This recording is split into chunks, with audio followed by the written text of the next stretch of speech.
Welcome to the Evolved Caveman podcast.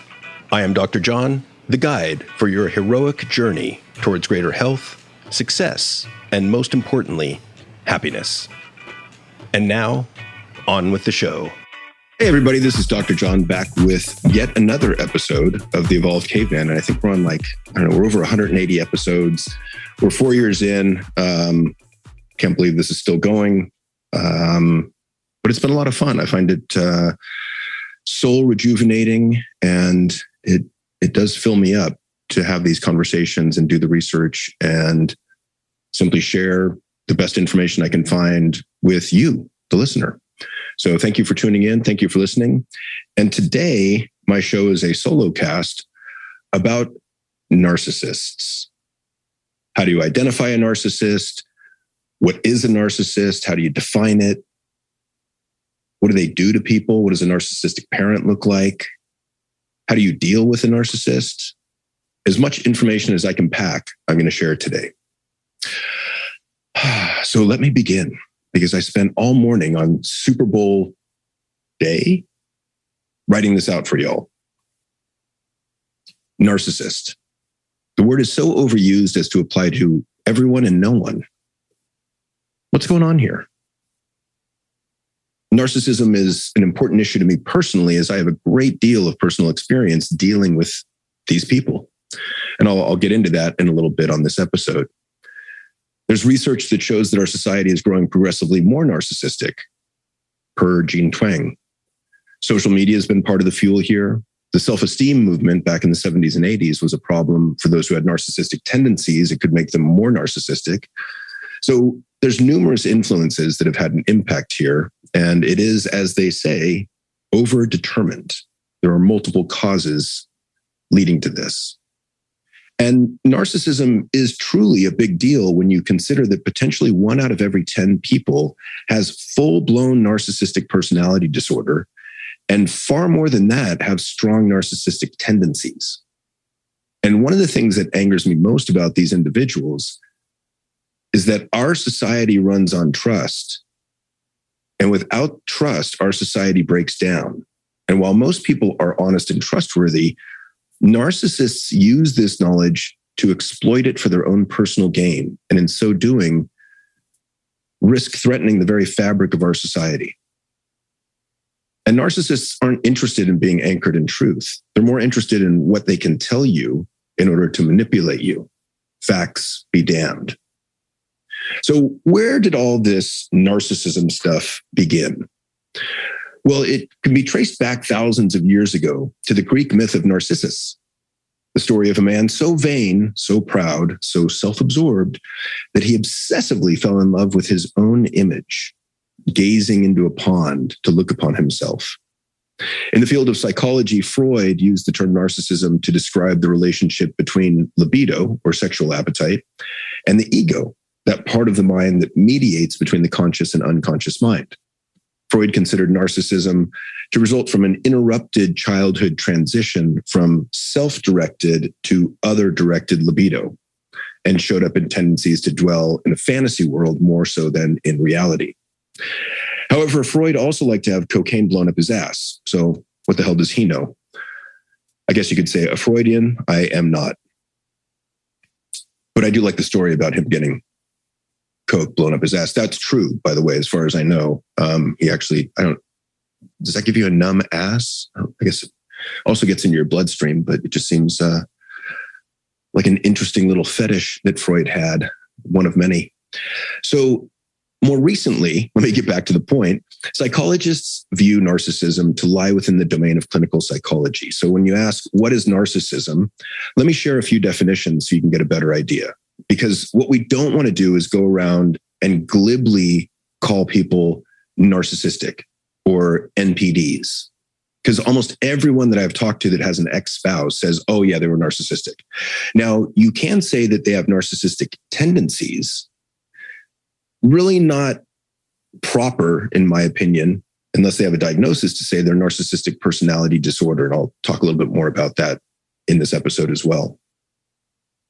So per the DSM-5, which is the Bible of psychiatry, Narcissistic personality disorder is defined as comprising a pervasive pattern of grandiosity, grandiose in fantasy or behavior, a constant need for admiration, and a lack of empathy.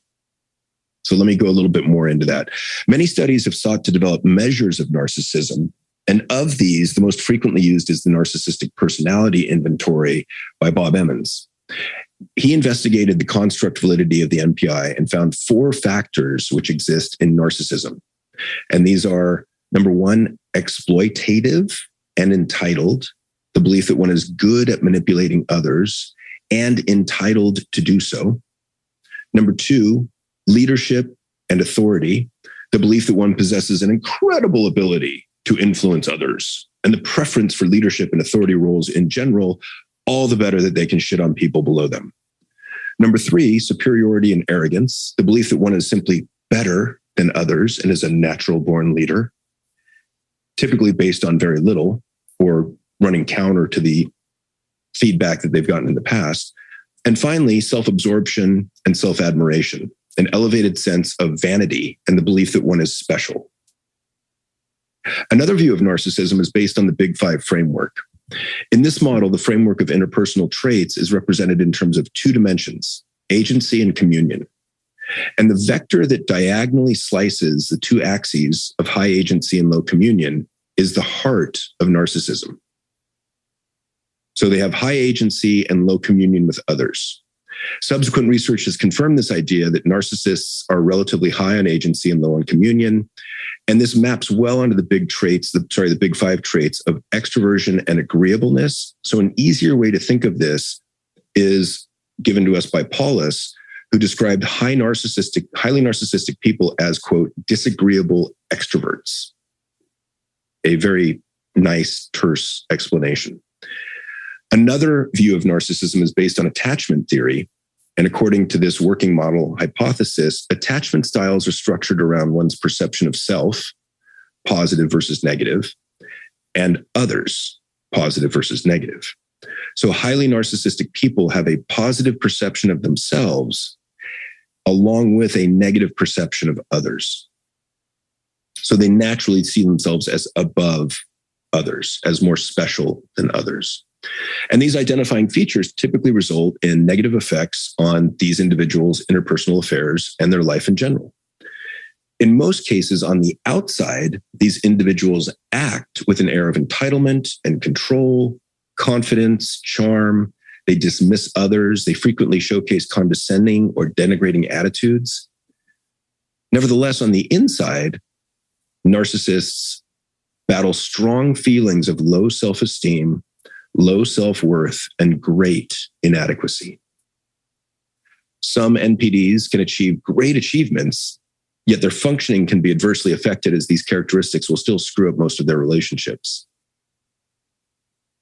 And relationships with narcissists work best with people who defer to their version of reality and who do not challenge them or offer any constructive criticism. This is because the narcissist is largely incapable of receiving disapproval, actual or perceived criticisms of any kind. In addition to the fact that the NPD typically exhibits a gross lack of empathy and a pervasive disrespect for others.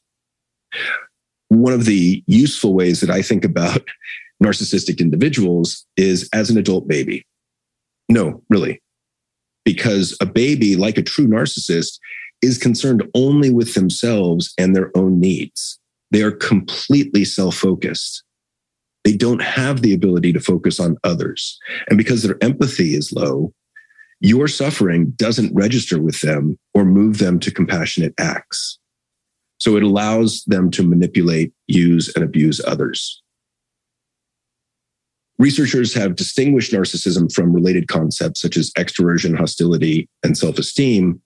Of these, perhaps most prevalent is self-esteem, and research has indicated that narcissism is positively but slightly related to self-esteem, with the correlation varying by self-esteem measures. And the conclusion is that narcissism does not appear simply to reflect exceptionally high self-esteem, but the two get confounded a lot of times. So first, before I get any further into the heavy material, A quick groaner of a joke. How many narcissists does it take to screw in a light bulb? 1. She holds the bulb while the world revolves around her. Oh, okay. So can narcissists be helped? Narcissists rarely seek counseling because they cannot self-reflect. They lack the ability to introspect and consider, maybe that is something I should look at. Maybe that's something I need to work on. Maybe that's a weakness in myself. They can't do that. And what's more, one of their primary defense mechanisms, in other words, they excel at externalizing blame. It's always somebody else's fault. Because their sense of self is so fragile, they struggle to accept responsibility for their own actions, choosing instead to blame others whenever possible to protect their fragile ego. And if, to them, nothing is their fault, what is the need for them to work on anything? It's a very convenient defense mechanism, and yet it does leave them stuck at the developmental level of a young child in many ways.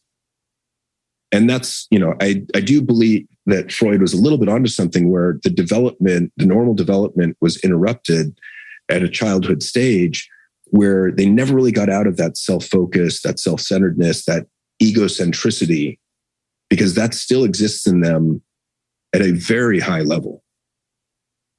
And it's important to note that we all have some narcissistic tendencies. So keep in mind that narcissism runs along a spectrum from slightly narcissistic to full-blown narcissistic personality disorder. Some narcissistic tendencies are functional and even healthy. It's a matter of intensity and how many you have. But there's a massive difference between having some mild narcissistic tendencies, for example, being self-absorbed at times, or being selfish at times, or like focusing on self-care at times. There's a big difference between that and being a full-blown narcissist. And, whenever I'm talking about narcissism, I think they've brought up such trauma for so many people that almost everyone I talk to will at some point or another, the thought crosses their mind where they say, am I a narcissist? Am I a narcissist? And while you don't want to self-diagnose, it may help you to consider this. If you're worried that you might be a narcissist, the odds are that you are not one.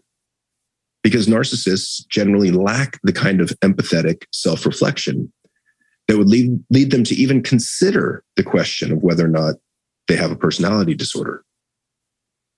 They can't consider it because it crumbles their ego. And this is partly why narcissism is so rarely treated and why it's nearly impossible to accurately quantify how many people have the disorder. Best estimates put the prevalence of NPD at about 5 to 10% of the general population.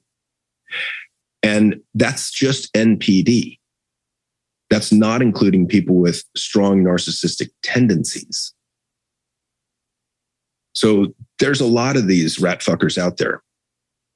And keep in mind that roughly 40% of these individuals also have an overlapping diagnosis of borderline personality disorder. And that's a whole nother podcast episode, I suppose. But to say that they fuck with people's heads and hearts is a massive understatement. They can cause permanent damage. And they'll blame you all the way to the bank while they're doing it. So what are the symptoms of NPD? Well, they include the following.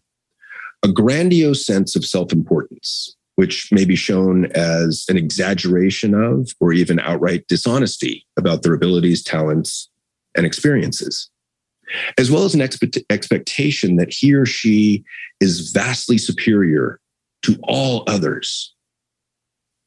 And that belief in and of itself to me is dangerous, because to me, what I think we need more of in this world is we need to find ways that we are similar to all other people. We need to look for things that we have in common.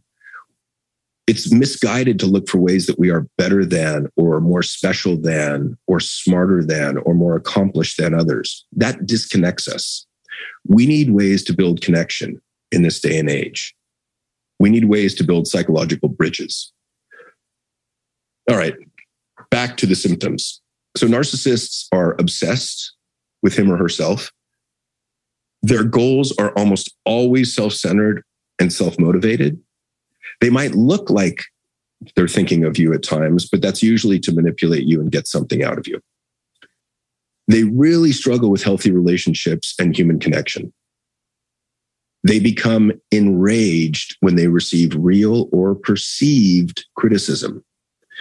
And that perceived criticism is a big pain in the rear, because you may be saying something, you don't think of it as a criticism or feedback, but they do. And they respond in anger. They have fantasies of unlimited success, power, intelligence, love, and beauty. They believe that they are unique and special, and therefore should only hang out with other special high-status people, regardless of their actual ability, beauty, or status. They require extreme and frequent admiration for all that they do. They are extremely entitled. They have unreasonable expectations of special treatment. These are the folks that won't wait in line at a restaurant when there's a line to be seated. And they'll get angry at having to wait in line. They are manipulative. They take advantage of others to further their own needs. They have low empathy. They cannot or will not recognize the feelings of other people. They often know the feeling words to say, but do not feel the emotion underneath. So that's a critical distinction. And it's confusing if you're with a narcissist, because they can say, oh, I'm sad, or I'm angry, or I'm hurt, but they don't feel it truly because they have low empathy. And they sure as hell don't know what you're feeling because of that low empathy. They have low emotional, I guess that's low emotional awareness and low emotional intensity and low empathy. And it's a very dangerous trait, as someone who does not feel others' pain and suffering has an easy time using and abusing that person. They may be envious of others or believe that others are envious of them, where envy is wanting what you have and not wanting you to have it. So a narcissist is willing to take you down to get what you have. And that's just bad behavior. Narcissists behave in ways that are arrogant, disdainful, contemptuous, and disgusted. And when you consider the four horsemen of the apocalypse, per John Gottman's research, it quickly becomes really evident how narcissists put a real big kink in their hose of connection. The four horsemen are scientifically proven to increase the probability that a relationship will crash and burn. The four horsemen are criticism, contempt, defensiveness, and stonewalling. And those with a high degree of narcissism are naturally predisposed to excel in all these areas. They are critical of others due to their sense of superiority and their poor view of others. They are contemptuous of others, which is anger mixed with disgust, because in their mind, no one is as aware and intelligent and able as them. They are highly defensive because their fragile ego cannot handle feedback or criticism. And they get flooded in relationship disagreements and quickly go to anger as a result and either attack or shut down. So you put all these ingredients together, and this is a celebrity chef's top recipe for relational clusterfucks. I think I actually had that once at Guy Fieri's restaurant in Vegas. Relational clusterfucks. It was delicious. So how does a person become a narcissist? Are they born that way? Is it learned? And this is a hotly contested topic in the world of psychology, with many theories and no real perfect answer. And personality disorders are pretty typically kind of hard to pin down when it comes to this question. But most researchers see it as roughly 25% nature and 75% nurture or environmental. A narcissist doesn't have to come from an abusive home life. However, narcissism can develop because a partner or caretaker was neglectful or unable to provide emotional attention or abusive. Or it could be the opposite. A parent provided too much fawning attention, and the child never learned frustration tolerance and developed an expectation to always be the center of attention. And those same situations can lead to very different outcomes for very different people. So it's not a guarantee if you have any one of these things that you're going to become narcissistic. Might be more resilient. Who knows? And research shows that a narcissist is likely to have been raised by parents who believed and acted as if their child was more special or entitled than others, or neglected them emotionally or physically, or abandoned them, or verbally, physically, or emotionally abused them. And, one example of this is perhaps mom and dad cared more about the child's achievements than their emotional health, which never happens, at least in my area. That was sarcasm. I don't know what the research says about narcissists and sarcasm. Anyway, there's now compelling research that supports the notion that normal narcissists love the self abundantly, far more than they love others. Narcissism is negatively related to agreeableness, empathy, gratitude, affiliation, and need for intimacy. Well, that's a pretty lousy list to be negatively related to, honestly, and kind of guarantees the misery of narcissists. As I always say, there's nothing sadder than an aging narcissist. Narcissism is positively related to hypercompetitiveness, exploitativeness, Machiavellianism, anger, hostility, and a deeply cynical mistrust of others. Also, compared with people low on the narcissism scales, high narcissists relish direct competition against others. In other words, they are competitive mofos. Furthermore, narcissists glorify the self, conveniently disregarding the possibility that their self-promoting tactics might constitute a slight against others around them. Narcissists will rate their own contribution to pretty much anything as more important than that of others, even when that judgment is contradicted by observers and peers. In other studies, narcissists have shown themselves to be interpersonally dismissive and abrasive. One study gave narcissists bogus feedback, or I guess gave participants bogus feedback, some of whom were narcissistic. When the feedback was unfavorable, narcissists regarded that evaluator as incompetent and unlikable, an opinion that they were prepared to share even in a face-to-face interaction. Moreover, not only do narcissists badmouth unfavorable evaluators, they also are more willing to behave aggressively toward them. In other words, their anger justifies their behavior. Narcissists are master manipulators. These guys are famously difficult to deal with because they are masters of manipulation. They have a lifetime of practice at finding your soft spots, places where they can effectively apply pressure, and they know exactly what to say or do to push our most vulnerable and wounded inner parts in order to get what they want. Can narcissists be truly in love? Let's say you're in a relationship with a narcissist. I've done that. Narcissists are capable of love. However, their love feels conditional and wavering because ultimately they need to isolate and control you. To make it more complicated, a narcissist can be selective in how and where they present their narcissism. So it's context specific, or it can be. Narcissism can be very problematic in some relationships and environments and not in others. A person, for example, may show their narcissistic colors at home, but not at work, or at work, but not at home. So again, just be aware that as with a lot of behaviors and traits, narcissism can be context specific. And this is where I've done a lot of work in my past professional life, and that has to do with children of narcissists.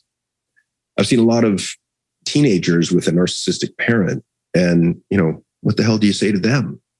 Like, you can't get out of that relationship. You can't just break up and leave. So that's a tough one.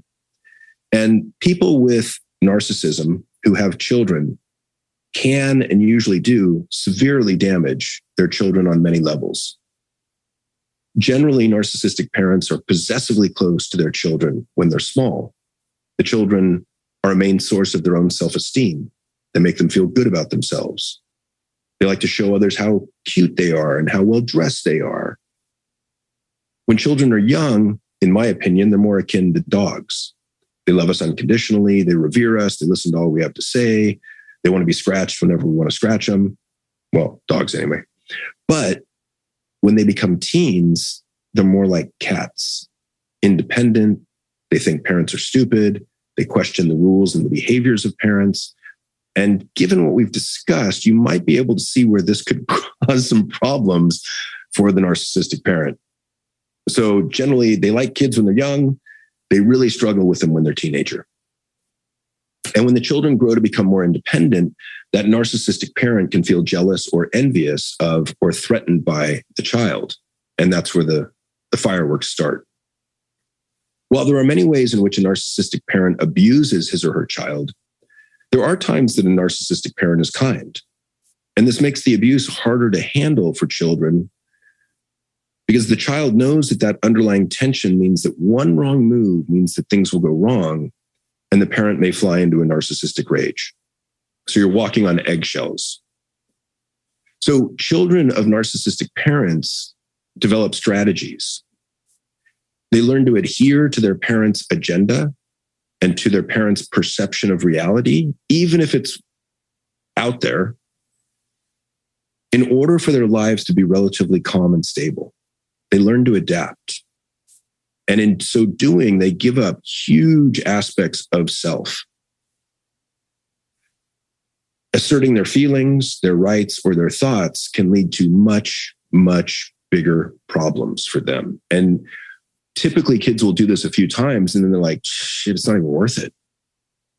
It's better just to bury it. Children of narcissistic parents learn that their feelings are invalid, unimportant, and inconsequential. They often feel worth less. They can stifle all their feelings just to keep the peace in the house. And when a narcissistic parent is kind, the child learns that this kindness comes with strings attached. Generally, those strings involve guilt or a feeling of being beholden to their narcissistic parent. It's a version of, if I do this for you, you owe me. So the child is thus exposed to very conditional love. They are loved if they are happy. They are loved if they are well-behaved. They are loved if they are not embarrassing the parent. They are loved if they are always grateful for what the parent has done for them. And in my experience with a co-parent and an ex-wife, same person, who has narcissistic tendencies, I've experienced a myriad of bizarre behaviors and responses to our children. The most recent example happened a year and a half ago. My 17-year-old daughter was over at her mother's house. Her time there was kept to a bare minimum by my daughter, as things had already devolved on many levels for her with her mom. And at the time, my daughter often wore baggy clothing so as not to be objectified by men, which happened with some regularity. One night, she went out with friends and wore tight-fitting jeans. One of the first nights she'd done this in a long time. When she came home to her stepdad and her mom, they were entertaining another couple and everyone was kind of drunk. And her stepdad commented on how great she looked in tight jeans and then smacked her on the ass. Let me repeat that. Her stepdad commented on how great she looked in tight jeans and then smacked her on the ass. My daughter was shocked, escaped to her room, and immediately texted me as the insanity began to unfold. Later that night, her mom came to her and sought reassurance, not for my daughter, for herself. She took my daughter's face in her hands and said, "Oh, now you're not going to go all crazy in the head over this tonight, are you?" After it blew up and others in the family caught wind of what happened, thereby creating a lot of disbelief and anger, the dissembling and the excuses began flowing like diarrhea of the mouth. "I used the back of my hand. It was a compliment. I was aiming for your shoulder. That never happened," and so on. Madness. And you see where if you start to believe what your trusted parent figures are saying, you can learn to mistrust your own memory and your own senses. And that is crazy making. Now, shortly after this episode, my ex-wife kicked Molly out of her house for good, saying she couldn't come back because the therapist said it wasn't a good idea as there was too much discomfort. And honestly, I think in less evolved households, this dynamic can occur frequently where a stepfather or boyfriend begins to notice the younger, more attractive stepdaughter, and the mother sees this as a threat to her relationship, and so kicks the daughter out. It's never about the child. It's always about the narcissist. The damage? Well, my daughter asks me at times if she is worthy. She wonders this because her mom has gaslit her for years, invalidated how she feels, and repeatedly rejected her on many, many levels. So the damage is real, profound, and lasting. And as I mentioned, gaslit, one of the most pernicious strategies used by narcissists is gaslighting, a way in which narcissists and other abusers use lies, intentional or not, to make their child or their victim question his or her own reality. So a child or a partner may end up feeling as though he or she is crazy. An example would be insisting that their feelings are important. The narcissist insists their feelings are important while the child's are not, until the child begins to believe it. Gaslighting is one of the most insidious forms of emotional and psychological abuse I've seen. And I've seen this dynamic over and over in my personal and professional life. Over time, it convinces people that they cannot trust their memories, what they see, what they feel, what they hear, and what they think. Perhaps you can see how this might truly fuck someone up long term. And in dealing with teenage children of narcissists, one of the first things I'll tell these clients is the following. I will look them straight in the eye and say, I need you to listen to me as deeply as you possibly can, because it does not get any more important than this. I need you from this point forward to trust your memories, to trust your senses, to trust your perception of reality above anyone else's. This means that you trust what you hear and see and learn to question what others tell you that you hear and see and recall. And a good idea around this is to begin taking notes on your phone after any significant interaction with the narcissist. You just jot down kind of a brief explanation of what happened. That way you can refer back to them, those notes, when the narcissist inevitably says things like, that never happened, or I didn't say that, or you don't really feel that way. That shit is fucking poison. That shit will destroy minds and hearts. And the sooner we get on top of this dynamic, the better it is for our mental health. Don't doubt yourself. Doubt the fucking narcissist. Another classic dynamic is narcissistic rage. Narcissists cannot deal with any challenge, criticism, or insult. And when that happens, the narcissist will often launch into a rage-filled attack, spewing insults, attacking on unrelated topics, and becoming physical and aggressive with their children or partner. If this is a dynamic you recognize, there's a simple but not easy solution. First, you want to recognize and name the dynamic, such as, oh, here we go again, dipping into the narcissistic rage, I see. And that's in your own head. Second, you want to stay calm and remind yourself that you've done nothing wrong, that this isn't about you.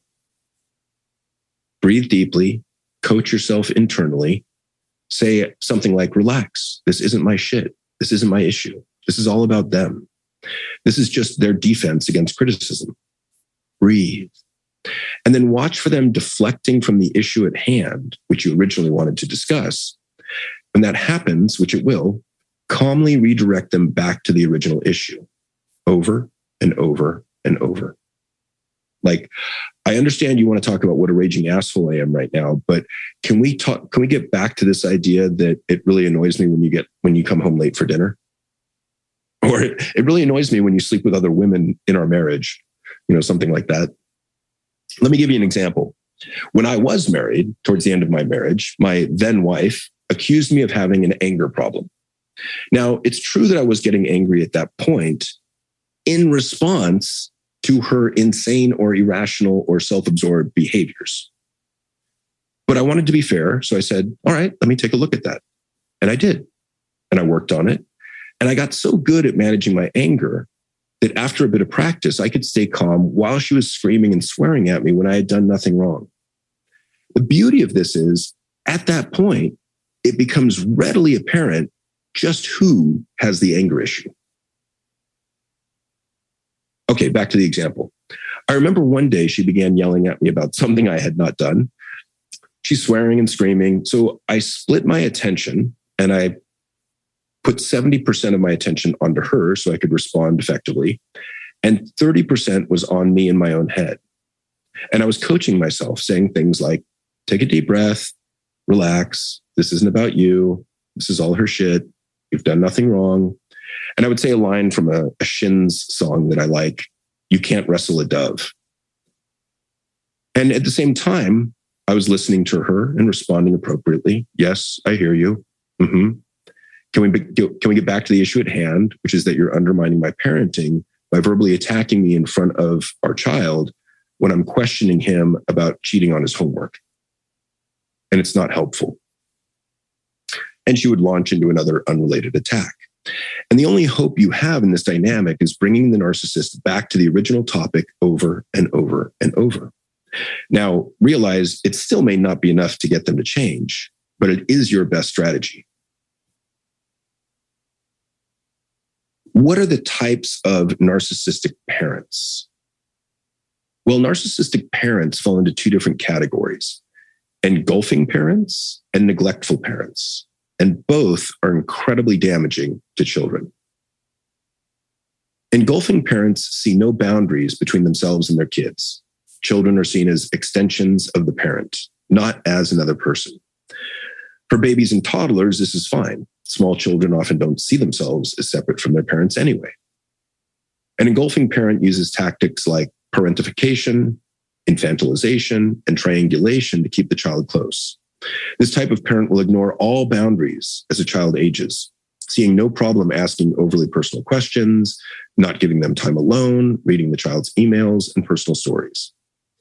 They will also isolate the child and sow doubt by gaslighting and getting the child to rely more on the parent's version of reality than their own.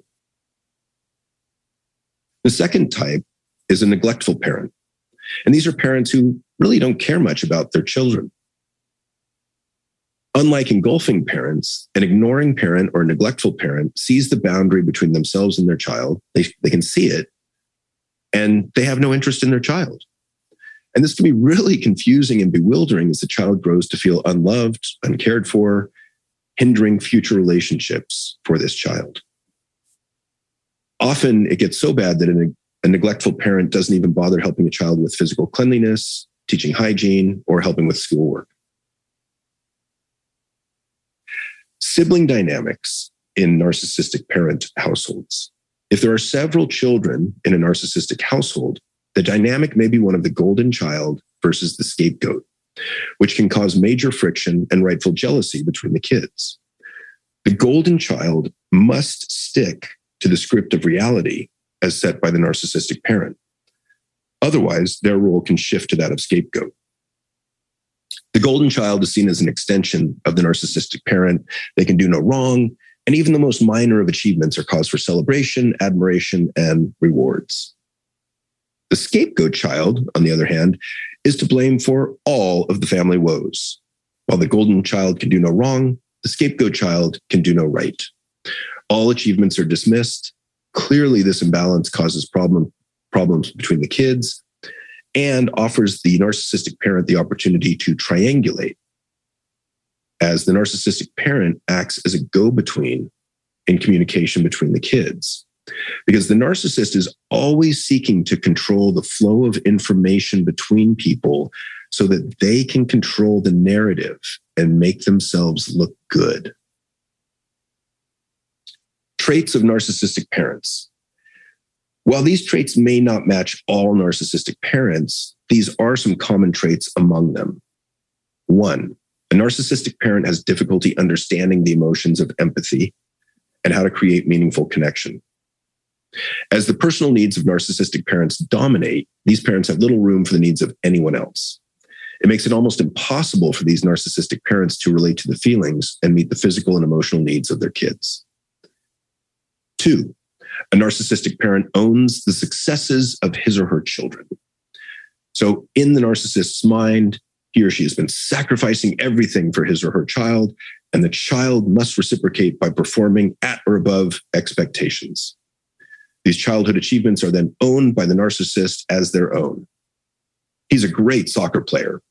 It's my genes. I was always athletic too. 3, narcissistic parents must be in control, no matter what. The narcissist controls his or her kids by dictating how these children should feel, should act, and their decisions that they're making. This can lead to adult children of narcissists being unsure of what they themselves like and want out of life, and even how to make a decision. So often they never learn to be autonomous and make their own decisions. 4, narcissistic parents emotionally blackmail their children. What? A narcissistic parent often is indulgent, kind, and sweet if a child is behaving in the way that the parent wants. However, the moment a child is disobedient, a narcissistic parent becomes enraged and cruel. This show of "I love you, go away" creates insecurity and dependency among children of narcissists. My ex-wife would tell my daughter that she was ungrateful frequently when she did not do as she wanted. What was this based on? The fact that my daughter wasn't grateful enough for the house that she lived in at times, or the food that her mom provided. That was pretty much all she provided. When she was still going over to her mother's house, my daughter would ask me to pay for all her groceries, so her mother could not use this against her. That was as she was kind of learning the patterns. She and I also saved for years for a car so that her mom couldn't pull that manipulative string. She did the same with her iPhone. She wanted to make damn sure that her mom could not use these things against her later, which she regularly did.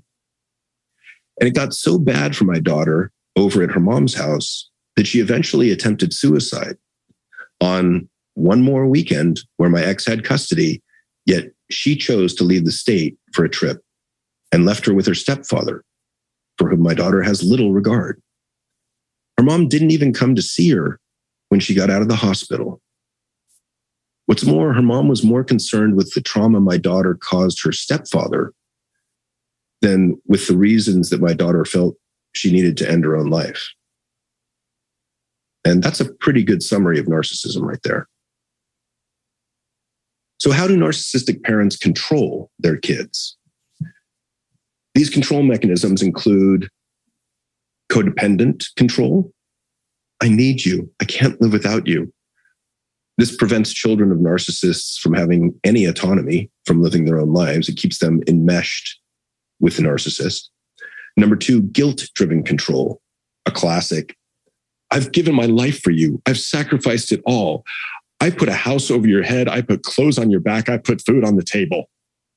So long as this method of control creates a feeling of obligation in children that they, quote, owe their narcissistic parent and must behave in a certain way to make their parents happy, because that's really what it's all about. 3, love withdrawal control. You're worthy of my love only because and when you behave the way I expect you to. If their children are behaving properly, a narcissist will be loving. That love disappears and is withdrawn the moment a child doesn't meet expectations or challenges them. 4, goal-oriented control. We have to work together to achieve a goal. These goals, however, are generally the goals, dreams, and fantasies of the narcissist themselves, because a narcissistic parent lives vicariously through his or her children. 5, explicit control, obey me or I will punish you. Children of narcissists must do as they're told or risk shame, guilt, anger, or even physical abuse. And these children never want to embarrass the narcissistic parent because they will definitely pay for it later. 6, emotional incest control. You're my one true love, the one. You are the most important person to me. You are everything to me. An opposite sex parent will make his or her child fulfill the unmet needs that they have. So how do narcissistic parents abuse their children? Well, narcissists have many subtle and some not so subtle ways in which they dole out their abuse. And some of these include compulsively lying to children. Their needs overwhelm the children. They ignore the needs of children. They make the child feel as though he or she doesn't matter. They put their own parental needs far above those of the kids. They mold their children into an ideal image, their ideal image. They promote and foster a dependent relationship between parent and child. They distort the concept of love. They manipulate for pleasure. They say one thing one day and something else the next. They are untrustworthy. They will use the child's vulnerabilities to exploit or manipulate the child. They subtly and not so subtly insult the kids. They ignore personal boundaries. They treat others as objects, not as people. Back to the lack of empathy. They make the child feel as though he or she is insane. So, what do you do with a narcissist? Well, if you're stuck with a narcissist who has targeted you, your goal should be getting out of the relationship. If it's a close family member with whom you don't wish to cut ties completely, fair enough, then you need to work very hard on setting clear and firm boundaries so that they don't destroy your trust in yourself. If you're stuck with a narcissist, basically what you have to do is internally not let them gaslight you. And so you've got to coach yourself and remind yourself to continually trust your own experience, your own perception of reality, your own memories, your own thoughts, your own senses. And remind yourself frequently that you understand and perceive reality more accurately than they do, regardless of your age. I don't care if you're 8, 9, 12, 15, 21, 81. You understand and perceive reality more accurately than they do. And, keep in mind that you're not their therapist or their teacher. After all, the chances of them learning is slim to none. So your primary goal becomes to protect yourself and protect your mind and your heart. So one of the main keys is to make their behavior less harmful to you. Now, what about if you're the adult child of a narcissistic parent? Well, healing from such a traumatic childhood is absolutely a big task. Having your own emotional needs unmet for so long may make the notion of recovery seem or feel impossible, but it's not. It can take some time, but healing is definitely possible. So here's a couple of tips. This is from, I think, the website for adult children of narcissistic parents. You want to begin working through the grieving process. Allow yourself to grieve the parent and the childhood that you never had. It's kind of the death of a dream, death of a ideal relationship idea. And you're going to have some strong feelings about that because it's not fair. And it is tragic.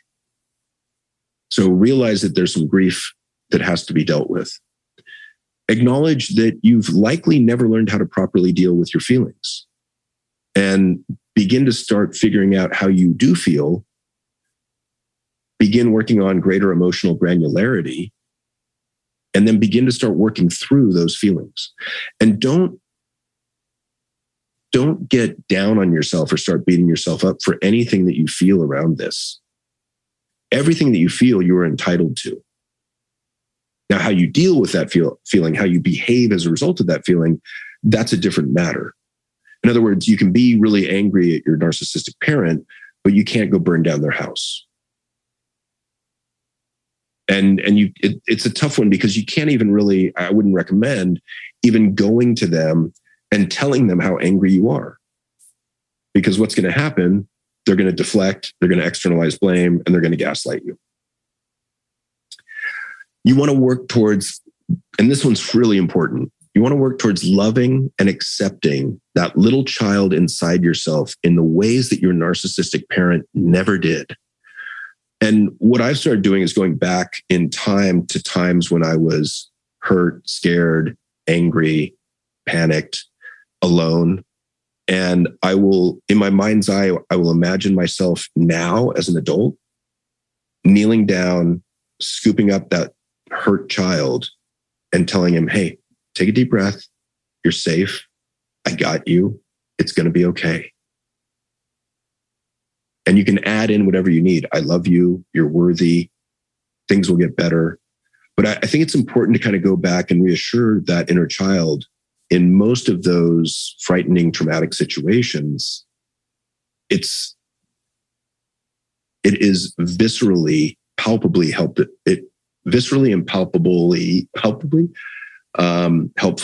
Like you can feel it in your body. That's an easier way to say that. You want to stop hoping that your narcissistic parent is going to change. Truly, I've seen few narcissists ever change meaningfully. The odds are not with them changing in a meaningful way. It just really doesn't happen. And remind yourself every day that you need to take care of yourself, that your needs for self-care are incredibly important. And you must put those needs number one on your list of values, because you've got to be able to fill up your own bucket so that you have enough to sustain your journey and to support others. If you don't put self-care number one, easy to get burned out and exhausted and stressed out and wiped out. I also want you to remember, and I need you to listen to this carefully if you're the adult child or if you're the child of a narcissistic parent, you matter. You matter a lot. You are worthy. You are worthy of love. You are worthy of success. You are worthy of happiness. And the only thing you need to be worthy is simply the fact that you are here breathing, just like the other 8 billion people on this planet. They are just as worthy also. And you don't need to harm yourself or hate yourself. Just keep, and I like the loving kindness phrasing of, may I feel worthy. May I feel worthy of love. May I feel worthy of accepting myself. May I be happy. Because if you say to yourself, I am worthy, or I am loved, I think the dynamic in the mind is that there's a part of our mind that will argue back against that, or can. And the phrasing from loving kindness is more of a gentle request. And at least in my own experience and that of my clients, I don't see or hear of a arguing back to those requests. So may I feel worthy. May I feel worthy of love. May I feel worthy of happiness. May I be happy. It's a good way to go. And do those affirmations daily. And stop being afraid of that narcissistic parent. You're an adult. You survived hell. And now you need to reclaim your life as your own. And you can start by erasing that fear. You can establish boundaries. You can limit communication. You can limit time with them. You can reclaim control of your own life. And they really can't do much to you anymore, in most cases. And you want to get rid of that. You want to work to get rid of that feeling of being a fish out of water, of not fitting in, of not belonging. That feeling was put there by your narcissistic parent, and it has got to go because it's not true. It is not telling you the truth. Because you are not alone. Many of us have been screwed or harmed or fucked with by narcissists. Again, if they're 1 out of 10 people and every one of those narcissists has a ripple effect and damages, 10 people, that is a lot of people.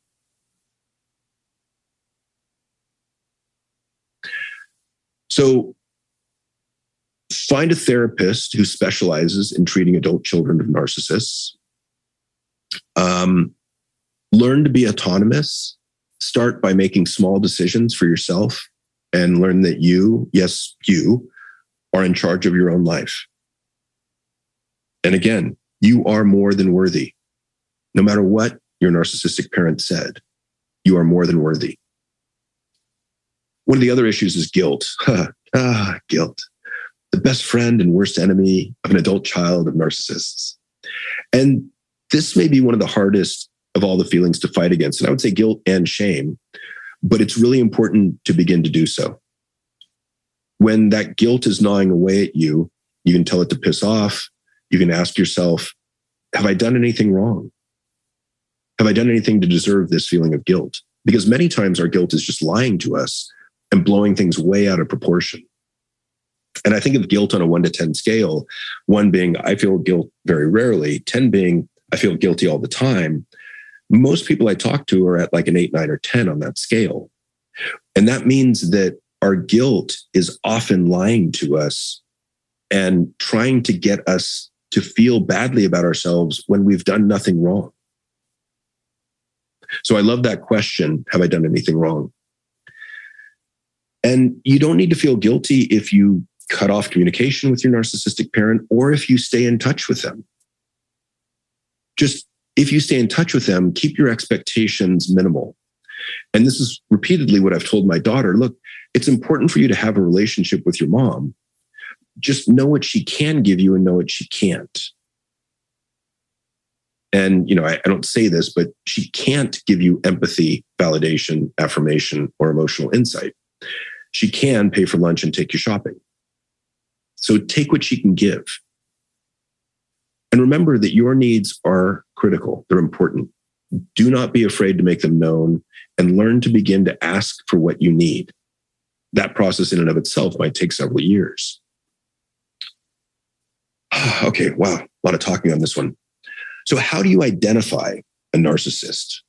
Well, there's a few tips here that can help. And I'm back in the dating pool right now because I ended my relationship with Jory, which is a whole other story. But people are always asking me, how do you identify a narcissist when dating? Because you want to find out as soon as possible, right? You don't want to spend any more time than you have to with someone who's narcissistic. Well, this one's pretty interesting. Researchers have discovered the quickest way to tell if someone is a narcissist is to simply ask them. There's a new study that describes a single question that appears to be nearly as accurate as identifying narcissists than a commonly used diagnostic test 40 items long. What's that question? That question is as follows. To what extent do you agree with this statement? I am a narcissist. And the word narcissist means egotistical, self-focused, and vain. That's the whole question. To what extent do you agree with this statement? I am a narcissist. The word narcissist means egotistical, self-focused, and vain. Because apparently narcissists have no problem admitting that they are narcissists. They think they deserve special treatment, and they don't try to hide that from other people. In 11 different studies with more than 2,000 participants, the research team found that people who scored high on what they called their single item narcissism scale, which is that question, also tested for other traits associated with narcissism, including low empathy, less committed relationships, a preference for non-social rewards, higher aggression, and even a belief that they should be paid more than their colleagues. And interestingly, 1% of those 2,000 people actually rated themselves a 7 on this scale. A 7 meaning I am a fucking narcissist. So there's people that actually said, yes, I'm highly narcissistic. So some other tips. Carefully listen to how they talk. A person with narcissism may take over the conversation and not be that interested in what you have to say, unless it's a compliment about them or a question about them or something positive about them. You get the theme there. They really don't ask questions of you often, if at all, because they really aren't that interested in you, unless they want something from you, and then they might, manipulate you. Other things to listen for. They frequently interrupt you and never really seem to genuinely listen. They speak in superlatives. Everything they've done or everyone they know is the best, and many others are the worst. The experiences they've had are the greatest, and everyone else's experiences are shit or just, not that big a deal. They might also flatter other people insincerely for some type of gain. And as I said before, they know emotion words and can speak them at the right time, but do not feel the actual emotions in their body. And this lack of empathy and lack of emotional awareness, it can be felt internally when you tune into your own empathy. So imagine you're out on a date and you wanted to discern a narcissist fast. Pay attention and see if you get like a plastic feeling or no feeling in your body when they're speaking about something emotional. And this means that you're picking up on their lack of emotional depth. It's a great red flag. You can also watch for small insults and negs. That's the pickup artist term, which are veiled compliments that end in a put down. Let's see what. Boy, that skirt, I've never seen that skirt on anyone look good, but it looks good on you. Or I don't really like redheads, but it looks good on you. So it's kind of this mixed bag of insult and compliment. So watch for these small insults and negs. These can be a small red flag to pay attention to. Also, ask about their past relationships and gauge their responses in terms of how much responsibility and accountability does the individual take for the breakup. Because if all their relationships ended because of stuff the other person was doing, if they take zero responsibility for why it ended, you might have a problem on your hands. And remember, as always, look for constant externalization of blame. So how they act. Narcissists you will rarely see genuine thoughtfulness or empathy in a narcissist. For instance, if you're supposed to go shopping with this person, but you get seriously ill, they will get annoyed that their plans were ruined rather than feel bad that you're sick. If you see a news story about a murder, they might comment on the killer's stupidity for getting caught rather than having empathy for the victim. If they do show interest or attraction in you, you might notice that they're coming on strong and fast without really knowing you yet. And this is called love bombing. They'll tell you how much they love you after dating for a week or two. They'll shower you with gifts. They always want to talk to you. But it's a strategy to get in with you quickly. And that can be a red flag as well. And you can always, and this doesn't really help when you're dating, but you can always identify them when you end a relationship with a narcissist. Because at that point, they will rain down insults, vitriol, and anger upon you. They'll say it's all your fault.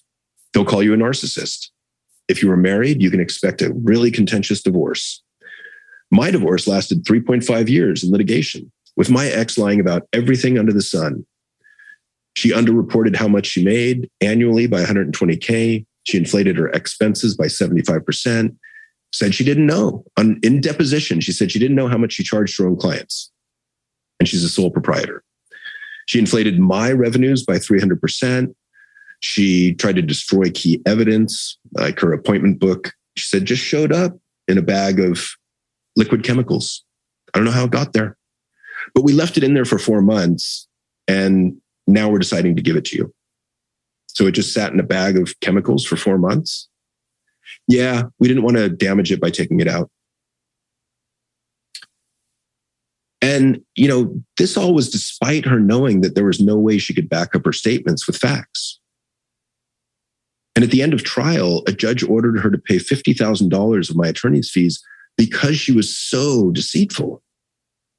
And this ruling for attorney's fees was 5 times more than my attorney had ever seen in 20 years of practice. The truth just does not matter to these individuals. They can justify how they behave based solely on what they need or what they feel they deserve. So how does a narcissist speak of themselves? Let's look for some other red flags. A person with narcissism might frequently remind you of their accomplishments and successes. At the core of narcissism, remember, is insecurity. The person needs constant validation to fill that void. Or you might be perplexed by the opposite. Someone might speak excessively negatively about themselves, seeming introverted and self-focused, but not in a grandiose way. It's kind of like fishing for compliments. They might sound like they have low self-esteem or lack confidence, but then get really defensive if you agree, if you don't give them the compliments they're seeking. And you might hear them talk about themselves in a way that essentially says, no one can talk badly about me but me. In that case, it might be covert narcissism. And, as always, when a person with narcissism feels slighted or humiliated or criticized, they generally tend to lash out in anger or rage. One last interesting finding, a review of 437 studies, so a meta-analysis, found that narcissism is a strong risk factor for violent and aggressive behavior across the board. Narcissism was linked to all types of aggression, whether verbal, physical, direct or indirect, bullying, or displaced on innocent targets. These findings were consistent whether the subject was a college student or a member of the general population. Whew. So my hope for you is that after this episode, you will have a better idea of what narcissism is, how it comes to be, how to identify it, how to deal with it if you have one in your life, and what to do about it. It is a big deal. These individuals are destructive. They leave a negative ripple effect that has to be seen to believed. It's terrible. Again, potentially 1 out of every 10 people has NPD, and far more than that have strong narcissistic tendencies. And one of the things that angers me most about these folks is that our society runs on trust, and they knowingly and actively work to destroy that trust. And in so doing, threaten the very fabric of our society. I mean, all you have to do is look at what's happening on the political scene lately. So hopefully this provided you some useful information. Hopefully you learned a little bit. And if you liked this episode, or if you loved it, please be sure to rate, review, like, share, whatever else you do with podcasts. And if you didn't like it, it's okay. You don't have to do a damn thing. That's it for this episode of The Evolved Caveman. I'll see you next week. Bye-bye.